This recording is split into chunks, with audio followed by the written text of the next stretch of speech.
inscrit dans ce menu de cette émission, donc de ce jeudi, de nouvelles révélations dans l'affaire, le journal Le Point, après le directeur général de la Caisse nationale de sécurité sociale qui aurait versé 67 millions d'euros au compte du journal. En tout cas, d'autres commis de l'État qui sont cités dans cette, qui pourraient être cités donc dans l'affaire.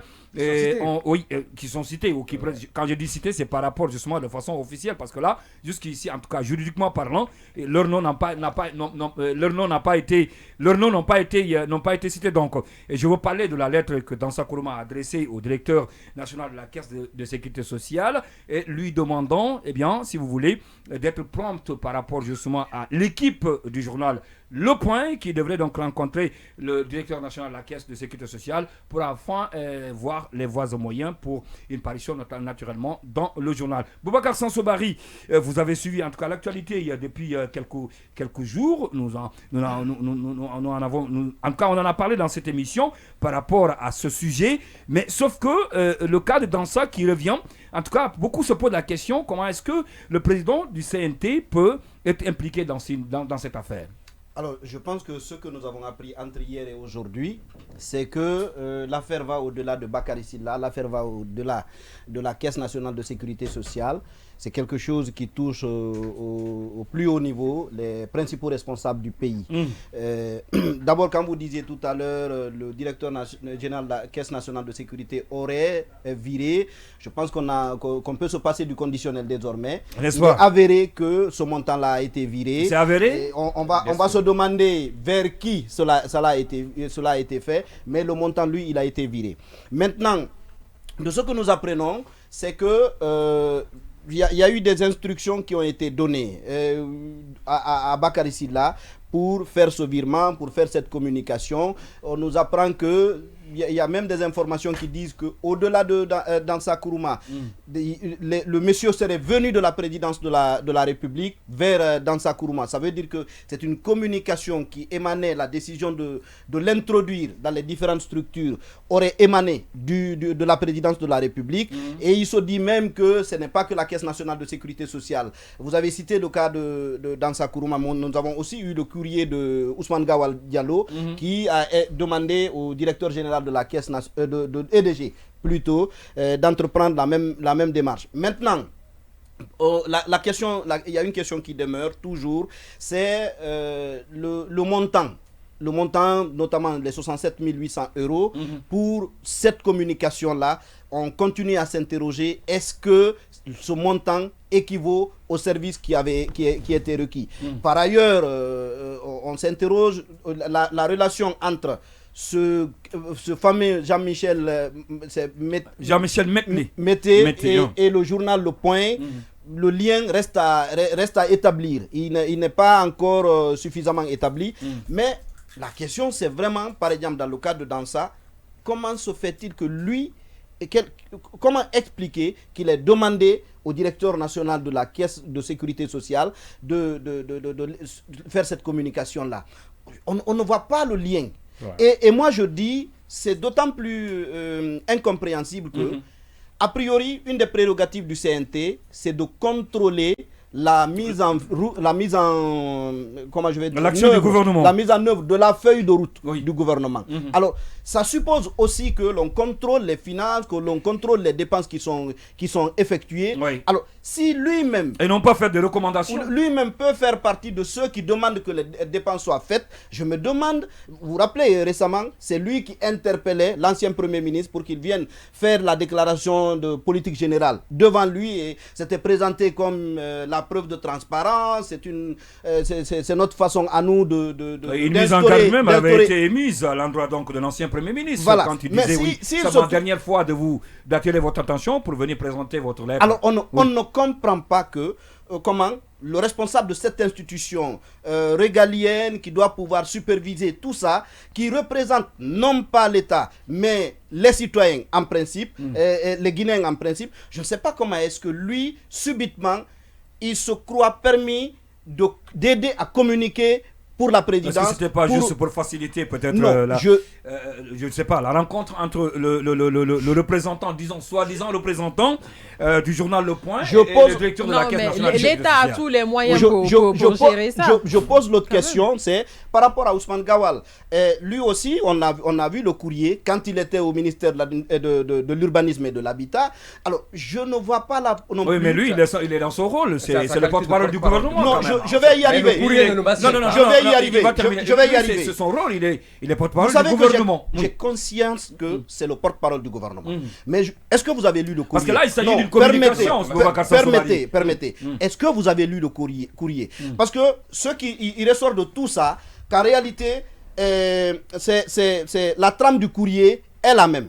C'est-à-dire partout. Ce qui se passe, c'est que le responsable qui doit écrire introduit juste la dimension relative à son département. Donc, ce que Ousmane Gawal a introduit dans ce courrier-là, c'est l'aspect relatif à son ministère. Alors, je me dis, comment comprendre qu'on sollicite de EDG qu'ils mettent de l'argent pour que la communication se fasse au nom du ministère de l'Urbanisme et de l'Habitat? Finalement, je ne comprends absolument pas.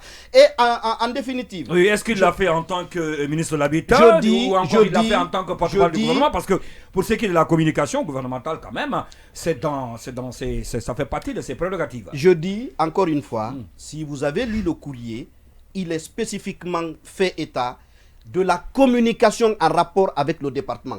Il aurait pu parler du gouvernement. Il aurait pu parler de la communication du gouvernement. Mais il est spécifiquement fait mention de son département. Or, c'est-à-dire pour moi, c'est le courrier qui doit me dire qui s'exprime. Si je m'en tiens au contenu du courrier, je dis c'est le ministre de l'Urbanisme qui s'est exprimé et non le porte-parole du gouvernement. Jusqu'à preuve de contraire. Et je suis la dernière chose. Oui, la dernière chose. Je suis en train vraiment de me demander si en réalité dans tout ça on n'a pas là en face de nous un gros scandale où des gens sont en train de profiter de cette supposée communication pour se faire verser des rétrocommissions. Est-ce qu'on peut parler de scandale? Est-ce qu'on peut parler de scandale? C'est plus qu'un scandale. Attention, plus qu'un scandale. Moi je dis 67 000 euros. Attention, approximativement 700 millions. Attention. Il y a combien? Est-ce qu'on peut parler de scandale? Il y a combien de services? Il y a combien de services qui ont communiqué? Pour le moment, Sanso, vous êtes dans l'exagération. Non, ce n'est pas de l'exagération. Je suis d'accord avec Sanso sur ce point. On ne peut pas parler de scandale, je ne pense pas. Permettez. On va terminer ce dizaine de ministres. Vous aurez la parole tout à l'heure. Oui, pas d'une dizaine de ministres. Pour le moment, nous ne sommes informés que du cas de la Caisse nationale de sécurité sociale. Mais imaginons que d'autres régies, on est même en train d'évoquer plus d'une dizaine de courriers que Dansa Kourouma aurait adressés à des régies. Si toutes ces régies ont contribué de la même façon, honnêtement, imaginons seulement, on est avec la Caisse, autour de 700 millions. S'il y a plus d'une dizaine de régies, imaginez le montant que ça représente. Ça fait 7 milliards. Ça fait au minimum de 7 milliards. Donc, imaginez, est-ce que ce n'est pas l'occasion qu'on reverse des commissions? Ce qui n'est pas le cas pour le moment. Non, je dis, encore une fois, on parle de plusieurs courriers et nous avons déjà dans un premier cas où quelques 700 millions ont été versés. D'accord, oui, Habib Marouane. Après, je vous reviens, Mansouma, Habib Marouane, Camara, cette situation, en tout cas, qui fait la une depuis quelques jours. Mais est-ce que, parlons du cas d'Ousmane Gawal, est-ce qu'il n'est pas dans son rôle en tant que porte-parole du gouvernement? Bon, s'il est dans son rôle. Dans la communication gouvernementale. Il doit le prouver devant le juge. Je ne suis pas le juge. Ah, c'est arrivé là-bas? Je pense que oui, ça devrait arriver. On joue quand même avec la vie d'un État, la vie de plusieurs citoyens, la vie de tout un peuple. Ce que je voudrais dire, ce n'est pas... Attention, Marouane, oui, ce que vous dites. Oui, ça se comprend. Vous savez, aujourd'hui, très malheureusement, la République est devenue un pâturage et le peuple est devenu l'herbe et les dirigeants sont devenus les chèvres qui les broutent. Très malheureusement, on est dans cette configuration. Et la presse qui en tire profit viennent y brouter également. Très malheureusement, quand on constate depuis pratiquement ces 48 heures, on voit une presse favorable et on voit une autre presse défavorable. Je ne sais pas à qui profite finalement ce bicéphalisme dans le traitement donc cette configuration bicéphale dans le traitement de l'information. Ça, vous le savez bien. Oui, ça, je le dis très bien. Oui, non, ce que je dis, c'est pour que tu puisses me laisser le temps. Non, je sais que Noé est très intelligent et mon propos, c'est juste pour que tu puisses me laisser le temps, à moins que tu... Voilà, donc je ne veux pas trop... Mais voilà, donc ce que je veux dire, premièrement, ce n'est pas une question d'opinion contre une opinion, c'est un fait contre un fait. D'abord, qu'est-ce que je voudrais dire? pour le cas de la Caisse nationale de la sécurité sociale, ce scandale est juste révélateur de plusieurs autres scandales qui couvrent aujourd'hui la Caisse nationale de sécurité sociale. Parce que quand je vois la présentation de sainteté qui est faite à ce niveau, c'est comme si les gens qui sont extérieurs à la Caisse sont pris pour des canards sauvages, très malheureusement, vous m'excusez du terme, mais c'est le terme qui s'y est de plus. Allez-y, constatez de visu ce qui se passe de ce côté. Aujourd'hui, on parle du paiement juste d'une facture qui est recommandée. Maintenant, on peut s'interroger sur l'opportunité de la dépense, mais aussi sur la nature même de la dépense. Est-ce que, du point de vue communication institutionnelle, il revient à la Caisse nationale de dépenser pour l'État, pour faire sa communication? Je dis non. Est-ce que, du point de vue opportunité de la communication, est-ce que dans ça est ordonnateur dans l'exécution du budget de la Caisse nationale? Non, il n'est pas de son devoir, il n'est pas de sa responsabilité, et encore moins... Mais c'est une recommandation qu'il a fait. C'est une recommandation qu'il a fait. C'est parce qu'on est dans l'ignorance.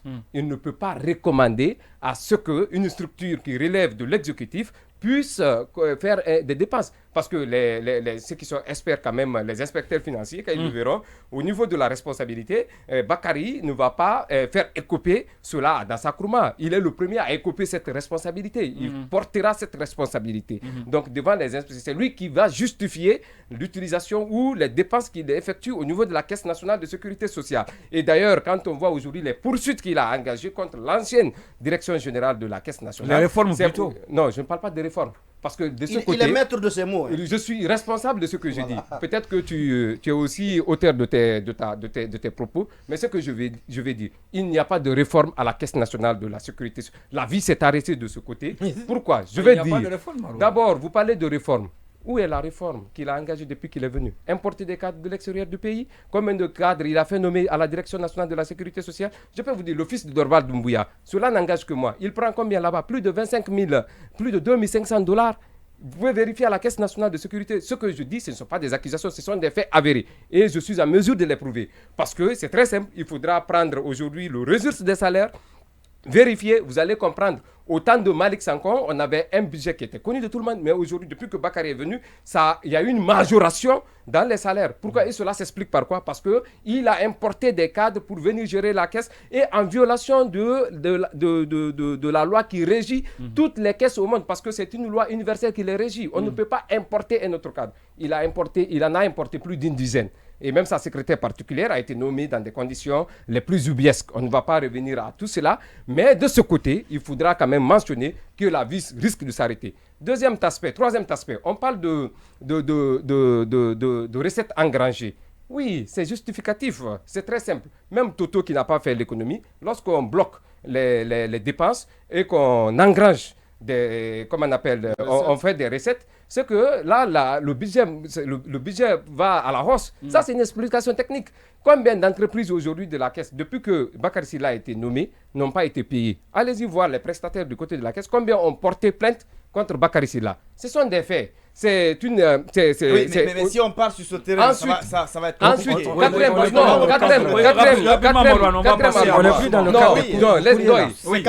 vous savez, il ne faut pas donner l'impression aux gens qui disent qu'aujourd'hui, qu'il y a des journalistes qui sont en train de brouter de ce côté. Je sais que tu n'en fais pas partie, donc tu vas me laisser le temps d'aller jusqu'au bout. C'est pas ça. Quatrième aspect, non, je suis tout à fait d'accord. Quatrième aspect, depuis que Bakary est venu, depuis que Bakary est venu, on parle des réformes, puisque non, c'est en fonction de ta question que je réponds. Tu dis que est-ce qu'il n'est pas victime de ces réformes? C'est pour te dire qu'il n'y a pas eu de réforme. Quatrième argument que je vais placer, depuis qu'il est venu, il a coupé les vivres à beaucoup de journalistes. Combien de médias locaux aujourd'hui n'ont pas de contrat avec la Caisse? Alors qu'il est en train de se bérer, mais puisque le soleil est là maintenant, c'est pas à cause de cela. Vous aviez un contrat là-bas avec le révélateur? Oui, moi je suis le seul site d'information, je le dis et je clame dans ce studio, qui est quand même un contrat du moment signé. Non, laisse-moi aller. Mais ce que je veux dire, pour être complet, ce document qui autorise à la questure de la Caisse de payer cette injonction qui a été faite par Dansa Nkrumah n'est pas de la responsabilité de quelqu'un d'autre.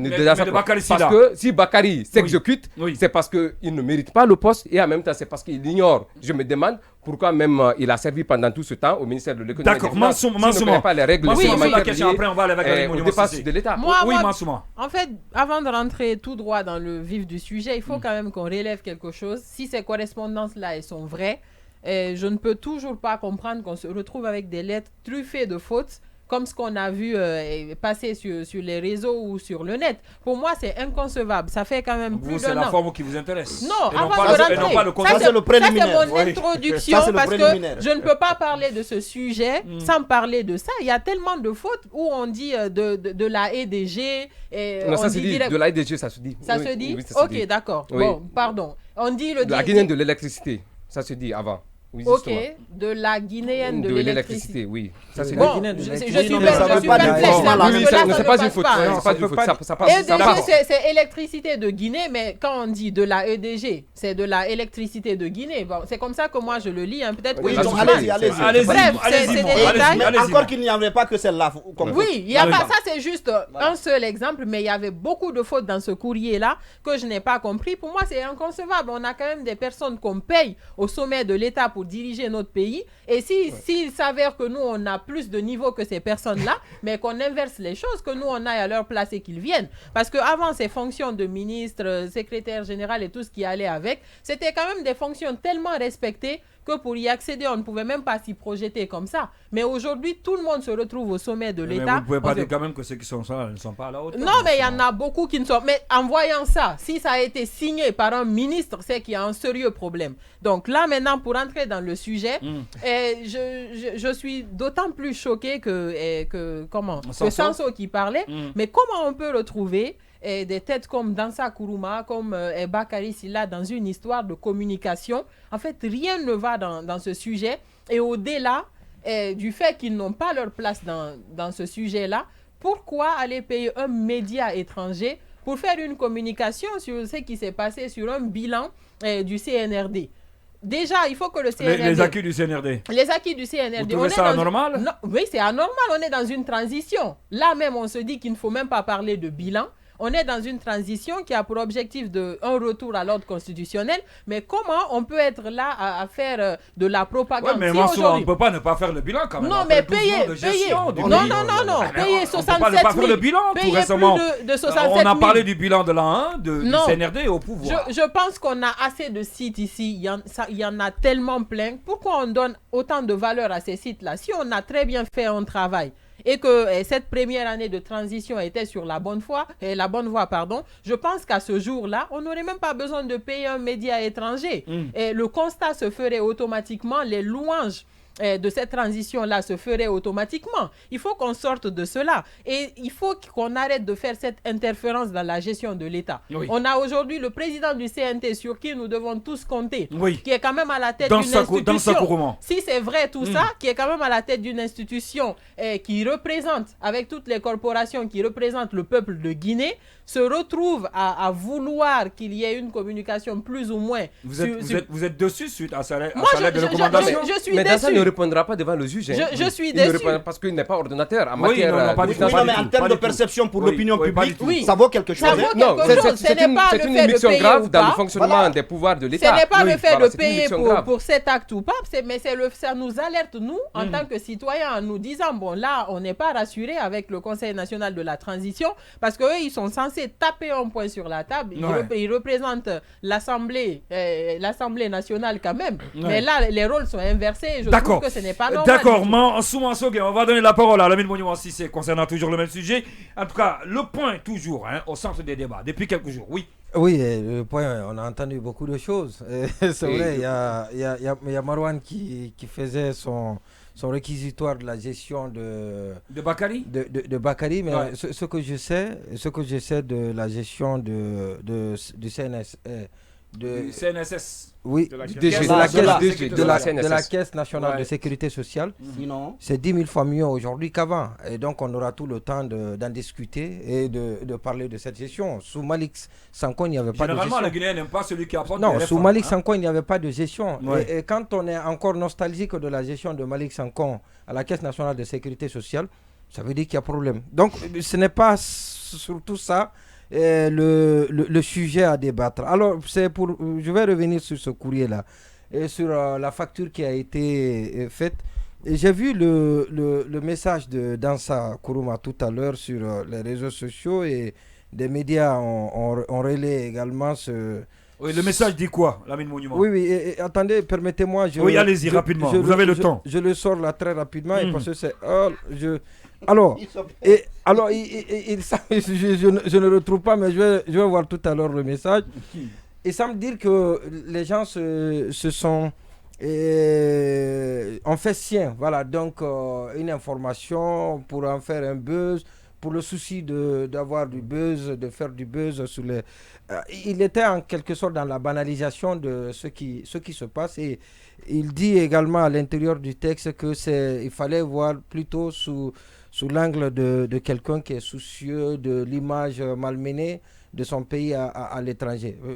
Là où je suis d'accord avec tout le monde, c'est que la communication institutionnelle, tous les pays, et ça je l'ai lu dans beaucoup de oui, ça se passe dans plusieurs pays. Hein. Tous les pays recourent la communication institutionnelle. Sinon, la communication institutionnelle, tous les pays du monde, qu'ils soient pays sous-développés ou moins développés, ils recourent à la communication institutionnelle. Oui. Les objectifs sont différents. Donc, on se fixe un objectif, on se dit sur quoi il faut communiquer. Voilà, donc ça varie d'un pays, et la pertinence. Ça varie d'un pays à un autre, la communication institutionnelle. Alors, aujourd'hui, est-ce qu'il faut faire recours aux médias étrangers? Oui, c'est dans ces médias que le pays il est malmené. Et ça, on l'a commenté ici la fois passée. On dit depuis quelques jours, les médias français malmènent, brocardent pour certains, mais dépeignent la réalité de la gestion dite unilatérale de la junte de la transition. Et donc ça c'est dit.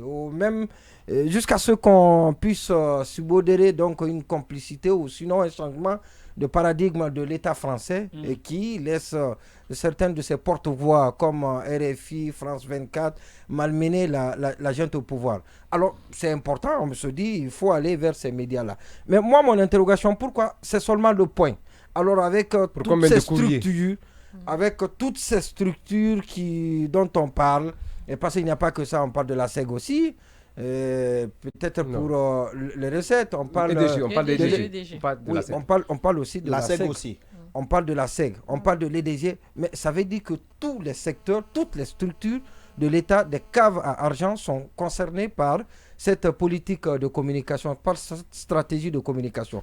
Alors la communication institutionnelle, ce que je sais, si c'est pour peut-être travailler sur l'image du pays, il y a bien la DC qui doit le faire. Oui. Ça relève de la DC, ça doit être coordonné par la communication, la direction de la communication de la présidence de la République. Dans les temps, moi je l'ai suivi au temps du président Alpha Condé. En principe, c'est le ministère de la communication qui doit piloter ce projet de communication institutionnelle parce que dans tous les départements ministériels, il y a un point focal de la communication qui est déployé dans tous ces ministères. Donc, s'il doit y avoir une véritable communication institutionnelle, ce n'est pas à la DCI. Attention, vous mélangez. Il y a la communication qui n'est pas le cas présent. Non, attention, ce qu'il dit là, en principe, oui. Cette communication, il n'y a pas de communication de l'information dans les départements. Cette communication institutionnelle destinée à la consommation locale peut être dirigée par le ministère de la Communication. Mais la communication institutionnelle destinée à une consommation internationale, comme c'est le cas, c'est la présidence de la République qui a l'obligation. Si institutionnel s'entend comme présidence de la République. Alors, parce que si un s'entend comme ministre, c'est pas non plus la DCI de s'en occuper. Ce dont on parle, et parce qu'on parle du point, ce dont on parle, c'est une communication visant à convaincre l'opinion internationale, pas locale, sinon on serait passé par les médias locaux. Mais on a laissé de côté les médias locaux, peu importe ce que l'opinion nationale dit de la gente, comme si on s'en fout de l'opinion nationale.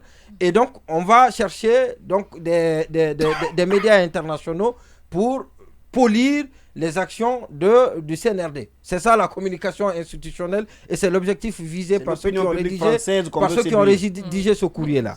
Alors donc je dis bien si peut-être on veut justifier des dépenses, on ne sait jamais. Alors parce que pratiquement toutes ces lettres ou tous ces courriers qui ont été adressés à ces différentes régies ne peuvent pas expliquer simplement que c'est sur le point qui est le seul journal qui est lu en France. On va donner la parole à Sekou. Alors justement, je dis il faut qu'on soit d'accord que la communication institutionnelle, encore une fois, le pays dans le contexte actuel peut faire recourir à la communication institutionnelle.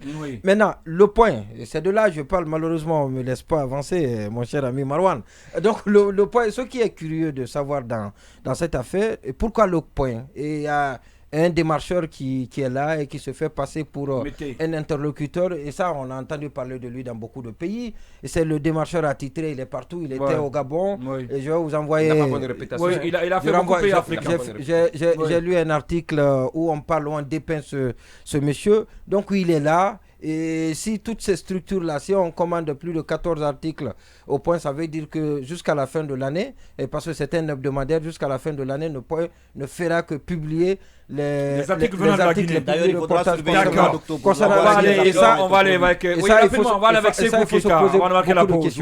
Alors, et ce que les gens ont fait, c'est-à-dire que travailler pour la communication du pays, et surtout ce qu'il faut dans le cas de la Caisse nationale de sécurité sociale. Ce qu'il faut vérifier, est-ce que l'argent qui est sorti est arrivé à destination? C'est la première question. La deuxième question, est-ce que ce qui a été demandé, sollicité, est-ce que ça a été fait?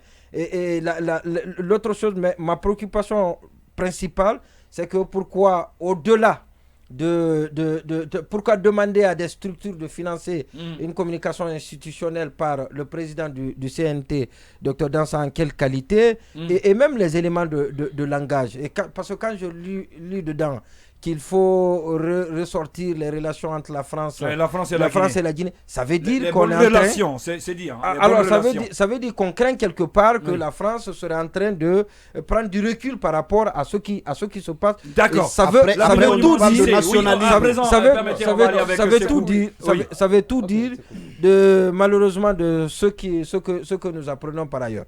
Et donc, ce n'est pas, de mon point de vue, mauvais, mais il faudrait bien que les ressources qui sont utilisées soient justifiées. Et pourquoi le point pour cette communication? D'où il faut s'interroger sur le coût et la pertinence. Oui, c'est Koukita. Alors, le point guette, je pense que le malaise, il est profond. Le malaise, il est profond. Et là, je le dis souvent et je le répète, et tous les jours, on me donnera raison, parce qu'on est en train d'utiliser le même logiciel politique que le régime d'Alpha utilisait. Ça, c'est une évidence. C'est-à-dire, on a une sorte de trafic d'influence. Quand un ministre écrit à une régie financière qui ne relève même pas de sa juridiction ou de ses compétences, on dit, bon voilà, attention, c'est le ministre qui m'a recommandé, ou c'est le ministre qui demande, il faut le faire vite et bien. Et donc, je pense que les jours à venir, peut-être qu'il y aura encore d'autres notes qui vont fuiter, voilà, l'affaire là, ça va continuer, parce que je suis convaincu que ce ne sont pas ces deux courriers seulement. Il y a d'autres courriers. Et il y a certainement d'autres régies peut-être ou d'autres directions qui ont aussi payé ou qui sont dans cette logique-là. Quand ça vient par exemple du président du CNT, quand même on parle d'une institution qui n'est pas n'importe quelle institution. Et qu'un directeur reçoit un courrier, on dit « Ah, c'est le président du CNT qui me demande de faciliter » ou en tout cas... Tout de suite, on peut même aller dans l'exagération. Donc, il y a ce qui est en train de se passer. D'accord. Mais la question, quelle est l'opportunité aujourd'hui? Qu'est-ce qu'on recherche autour de justement ces genres de communication? Nous avons, ça dit, je me pose la question, c'est quand même une équipe de transition, à mon avis, qui n'a pas ambition à étaler le tapis rouge ou à s'éterniser, à chercher l'adhésion populaire. Mais il faut montrer quand même les acquis, posés par le CNRD. Les actes, il suffit juste de les poser, c'est le monde qui en parle. On est dans un monde où vous n'avez pas besoin parfois même de passer par ces raccourcis. On va lire deux messages, si vous permettez, c'est quoi, avant de partir à la pause. Lui, c'est Omar Kourouman. Bonjour, il dit merci Lamine pour cet équilibre qui recadre un peu l'ardeur passionnelle de la manipulation à outrance de l'opinion dont le seul but et le dénigrement abusif du CNRD et de la transition. C'est dommage, Ndoye. Suivons-nous des chroniqueurs ou des communicants politiques déguisés irrémédiablement hostiles à la transition. Ensuite, cet autre message et puis on va aller à la pause. Salut, je me confie, je m'excuse, Monsieur Ndoye, pour avoir mis l'émission au reflet le monde, ça c'était depuis le matin.